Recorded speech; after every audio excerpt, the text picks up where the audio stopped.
नमस्कार, मैं हूँ मनविंदर। एमबीएन नेटवर्क पे आप सभी लोगों का बहुत स्वागत है। कभी-कभी बड़ी हँसी आती है एंड कभी-कभी बड़ा तरस भी आता है, ये देख के कि प्रधानमंत्री नरेंद्र मोदी का किस कदर खौफ है विपक्षी दलों पे। और खौफ किस लिए? केवल इसलिए नहीं कि सत्ता हाथ में नहीं रही पिछले 10 सालों से। ये खौफ इसलिए है कि अब फिर इनके हाथ में सत्ता नहीं आने वाली। और ये भी खौफ है कि अब मोदी तीसरी बार आ रहे हैं।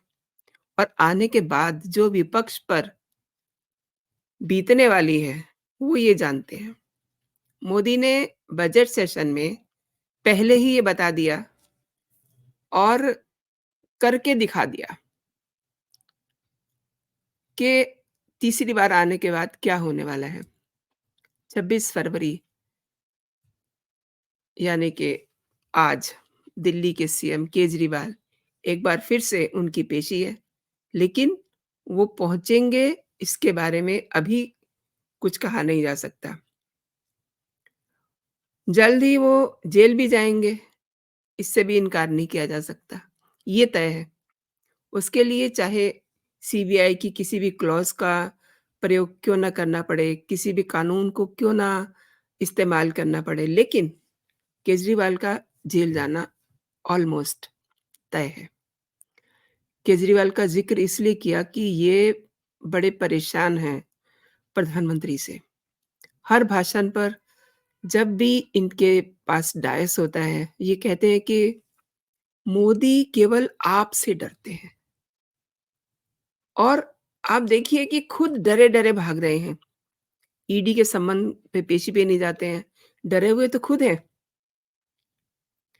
हमें तो नहीं लगता कि आज की तारीख में मोदी किसी भी दल के किसी भी प्रकार के डर में हैं। क्योंकि कहीं कोई विरोध आपको नहीं दिखाई दे रहा होगा नरेंद्र मोदी का। बल्कि मैं तो ये कहूँगी कि राहुल गांधी के जो रैलीज़ होती हैं, जो उनके भाषण होते हैं, उनमें भी मोदी के जो हैं जयकारे लगते हैं। हाँ, इंडी गठबंधन एक बार फिर से सिर उठा रहा है, उसकी ये आखिरी कोशिश लग लग रही है मुझे। वैसे एक बात मैं कहूँ, इंडी में बचा कुछ नहीं है। इनफैक्ट उसकी बात भी नहीं करनी चाहिए। लेकिन अब चूँकि वेंटिलेटर पर है इंडिया अलायंस और पिछले 2-3 दिन के अगर घटनाक्रम देखें तो इस गठबंधन के नाम पर सिर्फ़ समाजवादी पार्टी, राष्ट्रीय जनता दल और आम आदमी पार्टी, बस केवल ये बचे हैं, जो अलग-अलग राज्यों में अलग-अलग परिस्थितियों के तहत कांग्रेस के साथ गठबंधन किए हैं। बाकी के सहयोगी पहले ही कांग्रेस से अलग हो चुके हैं। समाजवादी पार्टी और आम आदमी पार्टी के साथ कांग्रेस का गठबंधन तभी शेप अप हुआ जब उसे लगा कि जितनी सीटों पर वो उम्मीद कर रही है, उतनी लेने में कामयाब नहीं हो पाएगी। ऐसे में अब भागते हुए चोर की कहते हैं ना लंगोटी हाथ में आ जाए, तो ये कहावत यहाँ बड़ी फिट बैठ रही है और जो मिल रहा है उसी से उसको कहना चाहिए कि उसे संतुष्ट होना पड़ रहा है। अंदर से चाहे उसकी आत्मा रो रही हो।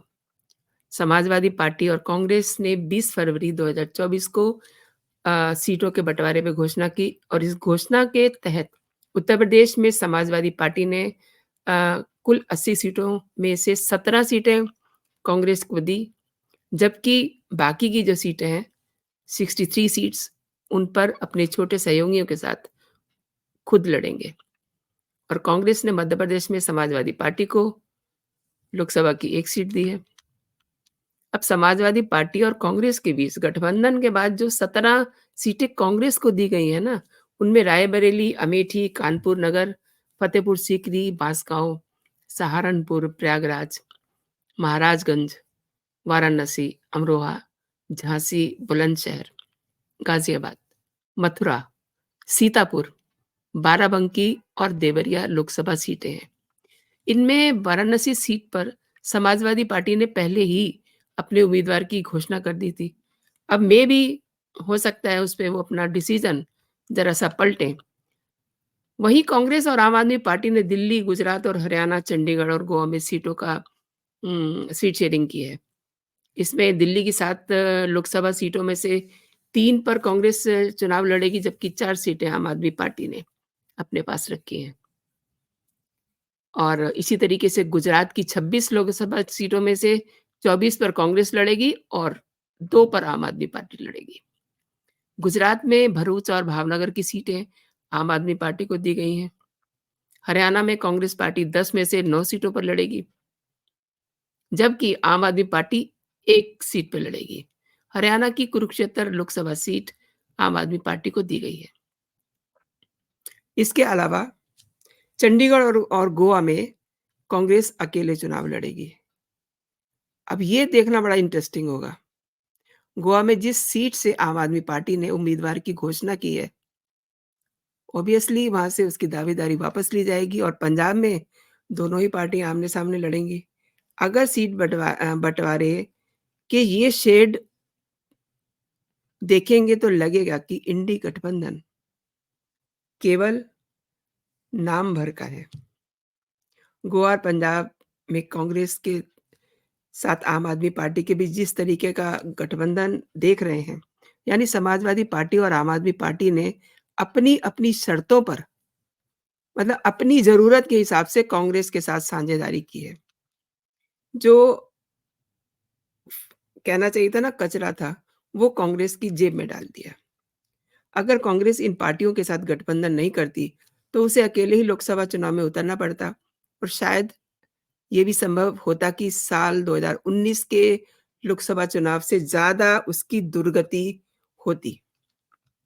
अब अगर थोड़ा-सा फ्लैशबैक में देखें, तो ये पता चलता है कि ये जो गठबंधन आज दिखाई दे रहा है ना, सीट शेयरिंग का जो शेड हम देख रहे हैं, नाकाम कहना चाहिए कि ये जो एक सेटअप हम देख रहे हैं, इसकी वजह कौन है? कांग्रेस। ज़्यादा से ज़्यादा सीटें लेने के चक्कर में कांग्रेस ने अपना बहुत कुछ खो दिया। अच्छा, लगातार सीट शेयरिंग को लेकर के टाल रही थी कांग्रेस। इससे और ज़्यादा स्थितियाँ बिगड़ी। मतलब एक हिमाचल को जीतने के बाद कांग्रेस इतने ज़्यादा ओवर कॉन्फिडेंट में जीने लगी कि उसे लगा कि वो राजस्थान, मध्य प्रदेश, तेलंगाना और छत्तीसगढ़ भी शायद से उनके हाथ में आ जाएगा, लेकिन ऐसा कुछ भी नहीं हुआ। उसके बाद से इनको अपनी स्थिति का पता चला कि वो कहाँ स्टैंड कर रहे हैं। जब उनके हाथ से जब उनके पैरों के नीचे से ज़मीन खिसक गई। हालाँकि कर्नाटक और तेलंगाना में कांग्रेस को सफलता मिली है, नो डाउट। उसने भाजपा और बीआरएस को हरा करके सरकार बनाने में कामयाब हासिल की है। लेकिन राजस्थान, छत्तीसगढ़ जैसे उसके जो मेन स्टेट थे, वो उसके हाथ से निकल गए। इन्हीं राज्यों में हारने के बाद कांग्रेस को मुँह की खानी पड़ी और अब आप देखिए ममता दीदी ने भी एकला चलो की नीति पर कह दिया कि वो अकेले लड़ेंगी। पंजाब में भी भगवंत मान अपनी ज़िद पे अड़े रहे और अब जब देश चुनाव के बिल्कुल कहना चाहिए कि मुहाने पे खड़ा है, ऐसे में राहुल गांधी न्याय यात्रा पर हैं और उसका कोई फ़ायदा नहीं मिल रहा है, बल्कि उससे वो अपनी जग हँसाई कर रहे हैं। जिस रास्ते से उनकी यात्रा गुज़रती है, वहीं से उनके जो है साथी बिछड़े। या तो किसी ने पार्टी छोड़ दी या तो किसी ने उनसे किनारा कर लिया और ममता तो बिल्कुल एकदम खफ़ा है उनसे। अखिलेश ने काफ़ी कोशिश की। इनफैक्ट उन्होंने बहुत कॉन्फिडेंटली ये कहा था कि कांग्रेस के साथ उनका अलाइन करने के लिए ममता दीदी को वो राज़ी करेंगे, लेकिन ऐसा कुछ नहीं हुआ। और थक हार के अखिलेश यादव ने भी रविवार को आगरा से राहुल गांधी को जॉइन किया और ख़ास बात ये है कि अब राहुल गांधी की यात्रा में उनकी बहन भी हैं। लेकिन इस यात्रा का कोई मतलब नहीं रह गया। इसमें र राहुल गांधी के साथ अखिलेश ने जॉइन किया या नहीं किया, जहाँ उनके साथ इंडी गठबंधन के किसी भी घटक दल ने इस यात्रा को जॉइन किया या नहीं किया, इसका कोई मतलब नहीं रह जाता। क्योंकि बिहार और झारखंड में तो कांग्रेस और राजद और झारखंड मुक्ति मोर्चा की शर्तों को स्वीकार करना ही होगा, तभी शायद वहाँ कुछ बात बन पाए। यानी कि गांधी परिवार के जो चश्मो-चिराग हैं, उनको बड़ी मतलब कहना चाहिए कि हर जगह उनको झुकना पड़ा। तो आपको नहीं लगता कि इनकी कवायद बस अपने सर्वाइवल के लिए दिखाई दे रही है? यानी कि ये जो आगामी लोकसभा चुनाव में उसमें ये पता चले कि फला पार्टी जो है इसमें कुछ लोग जो हैं साँसें ले रहे हैं, ज़िंदा हैं। और देखिए केजरीवाल ने अपने सर्वाइवल के लिए दिल्ली को नर्क बनाने की ठान ली थी। कैसे? उन्हें उन्होंने ये आंदोलन शुरू करवा दिया कि अब ये दिल्ली कूच करेंगे, तो शायद से उनके कुछ नंबर बढ़ जाएँगे। उनके साथ एक प्रॉब्लम और भी थी, जो मैं अभी ज़िक्र कर चुकी हूँ। आज उन्हें ईडी के सामने पेश भी होना है। तो वो ये चाह रहे थे कि एक किसानों के आने से एक रायता-सा फैल जाएगा, तो हो सकता है कि उन पर जो तलवार लटकी हुई है शराब घोटाले की, उससे शायद ध्यान हट जाए। लेकिन ऐसा कुछ भी नहीं हुआ। केजरीवाल ने पंजाब सरकार के साथ मिल कर के शंभू बॉर्डर पर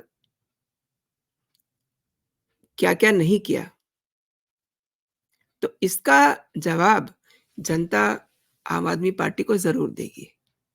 फाइनली अब देखा जाए तो क्या मुँह रह गया? ठीक है, इनकी सीट शेयरिंग हो गई है। इस जगह इस तरीके से ये लोग लड़ेंगे। लेकिन एंड ऑफ द डे क्या होगा? कैलकुलेशन करने के बाद यही समझ में आता है कि ये जो कवायद कर रहे हैं ना, ये एकदम बेमतलब की इनकी लठबाज़ी है। इसका कोई मतलब नहीं है। क्यों? क्योंकि जिस तरीके से नरेंद्र मोदी अपनी पार्टी को दिशा दे रहे हैं, देश को दिशा दे रहे हैं, जिस तरीके से उनकी लोकसभा चुनाव को लेकर के तैयारियाँ चल रही हैं, जबकि वो 3 महीने पहले ही कह चुके हैं कि वो तीसरी बार आ रहे हैं। तो समझने की बात है कि वो क्यों कह रहे हैं? क्यों? क्योंकि वो फुल्ली कॉन्फिडेंट है और ये बात दिख भी रही है। तो दोस्तों आपने ये पूरा वीडियो मेरे साथ देखा, बहुत-बहुत धन्यवाद। आपको अगर मेरे कंटेंट पसंद आ रहे हैं, मेरे वीडियोज़ पसंद आ रहे हैं, तो आप मेरे वीडियोज़ को लाइक कीजिए, अपने दोस्तों में शेयर कीजिए और अगर अभी तक आपने मेरा चैनल सब्सक्राइब नहीं किया है, तो मेरे चैनल को आप सब्सक्राइब भी कर सकते हैं और बेल आइकन दबाना कभी नहीं भूलिएगा, ताकि मेरे जो भी नोटिफ़िकेशन है, आप तक सबसे पहले पहुँचे। अभी के लिए इतना ही दोस्तों, आप अपना और अपनों का ख़्याल रखिए, खुश रहिए, स्वस्थ रहिए। जय हिंद, जय भारत।